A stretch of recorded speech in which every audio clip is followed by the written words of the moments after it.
नमस्कार दोस्तों, आप सभी विद्यार्थियों का एक बार फिर से स्वागत है एनसीईआरटी एजुकेशन लैब में। तो आज सप्ताह पहला का डे दूसरा है दोस्तों। डे 1 में हम लोग 1 कल देखे थे, आज है डे दूसरा दिन है सप्ताह 1 का। तो इस वीडियो में हम लोग क्लास 10th का विज्ञान अध्याय 1 रासायनिक अभिक्रिया एवं समीकरण का भूमिका देखने वाले हैं दोस्तों। तो पिछली कक्षा में हम लोग देखे थे कि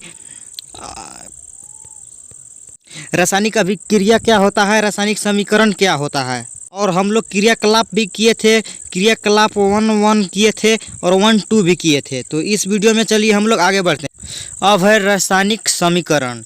आगे बढ़ने से पहले हम आपको याद दिला दें कि रासायनिक अभिक्रिया का किसे कहते हैं। तो जब कोई अभिक्रिया में अगर वो अवस्था परिवर्तन, रंग परिवर्तन, तापमान परिवर्तन इत्यादि हुआ है तो वो रासायनिक अभिक्रिया हुआ है, हम लोग जान जाते हैं। ये हम लोग पहले पढ़ चुके हैं। अब है क्रियाकलाप 1.1 का विवरण। जब ऑक्सीजन की उपस्थिति में मैग्नीशियम रिबन को दहन होता है, रिबन का दहन होता है, तब यह मैग्नीशियम ऑक्साइड में परिवर्तित हो जाता है। हम लोग पीछे देख चुके हैं।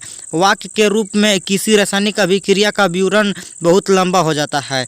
तो बात सही है। यदि मैग्नीशियम ऑक्साइड, यहाँ आप लिखिएगा कि मैग्नीशियम रिबन को जलाने पर मैग्नीशियम ऑक्साइड में परिवर्तित हो गया, तो इसे लिखने में बहुत लंबा चल जाता है। इसे संक्षिप्त रूप में भी लिखा जा सकता है, तो इसे हम संक्षिप्त रूप में भी लिख सकते हैं। इसे शब्द समीकरण के रूप में लिखना सबसे सरलतम विधि है। तो ऊपर दी गई अभिक्रिया का शब्द समीकरण इस प्रकार होगा। तो जो ऊपर हम लोग अभिक्रिया देखे हैं उसका शब्द समीकरण क्या होगा, देखिए। मैग्नीशियम प्लस ऑक्सीजन, मैग्नीशियम को जब हम ऑक्सीजन की उपस्थिति में जलाते हैं तो मैग्नीशियम ऑक्साइड बन जाता है, जो और ये अभिकारक है। मैग्नीशियम प्लस ऑक्सीजन ये अभिकारक है। मैग्नीशियम को ऑक्सीजन की उपस्थिति में जलाया जाता है, अभिकारक है। और इन दोनों की अभिक्रिया से जो नया पदार्थ बनता है उसे उत्पाद कहते हैं, ये याद रखिएगा। तो उत्पाद इसमें मैग्नीशियम ऑक्साइड है। तो इस प्रकार से अभिक्रिया का शब्द समीकरण लिखा जाता है। अब आगे है अभिक्रिया 1.1 में। मैग्नीशियम तथा ऑक्सीजन ऐसे पदार्थ हैं जिनमें रासायनिक परिवर्तन होता है। तो बात सही है, वो रासायनिक परिवर्तन उनमें हुआ है। जब उसको जलाए हैं तो वो रासायनिक अभिक्रिया उसमें हुआ और उसमें रासायनिक परिवर्तन हुआ। इन्हें अभिकारक कहते हैं। तो हम लोग पीछे समझ चुके हैं कि अभिकारक किसे कहते हैं। इस अभिक्रिया से एक नया पदार्थ मैग्नीशियम ऑक्साइड का निर्माण होता है, इसे उत्पाद कहते हैं। इसे आप जल्दी से नोट कीजिए कि अभिकारक किसे कहते हैं और उत्पाद किसे कहते हैं।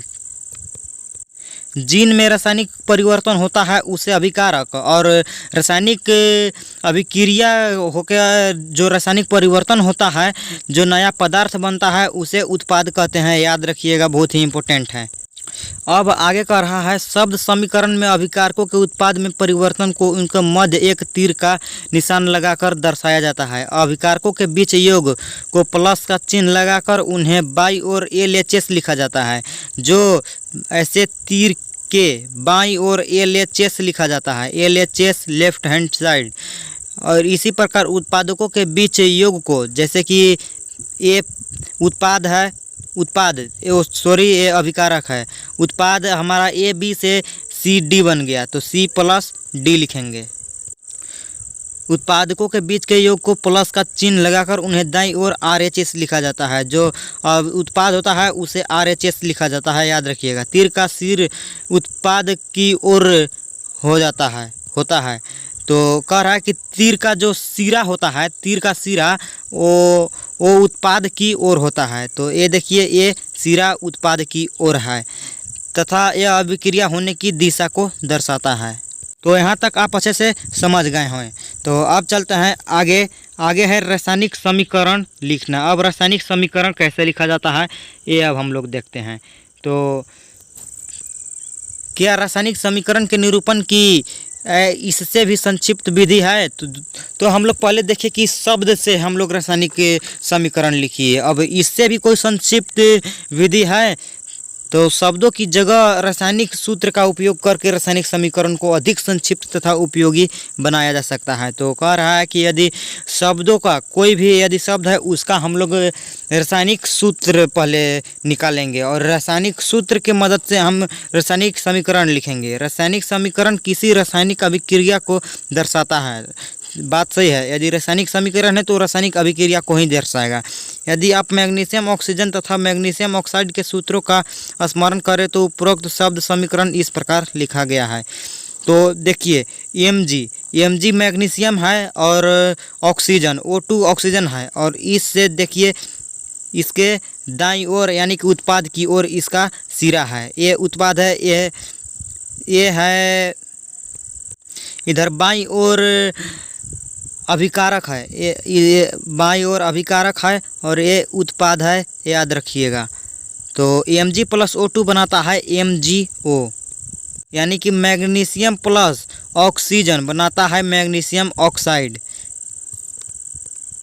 तो आप यहाँ तक समझ गए हैं कि रासायनिक समीकरण हम लोग कैसे सूत्रों द्वारा लिखेंगे। पहले हम लोग उस पदार्थ का सूत्र लिखेंगे और योग के जगह पर प्लस का चिन्ह देंगे और अभिक्रिया हुआ तो एक तीर का निशान लगाएंगे और तीर का सिरा उत्पाद की ओर होगा, ध्यान रखिएगा। अब आगे कह रहा है कि तीर के निशान की बाईं ओर और दाईं ओर के तत्वों के परमाणु की संख्या की गिनती कर उनकी तुलना करें। तो इधर देखिए Mg की परमाणु की संख्या 1 है और ऑक्सीजन की इधर 2 है और इधर मैग्नीशियम का 1 है और ऑक्सीजन का 2 है।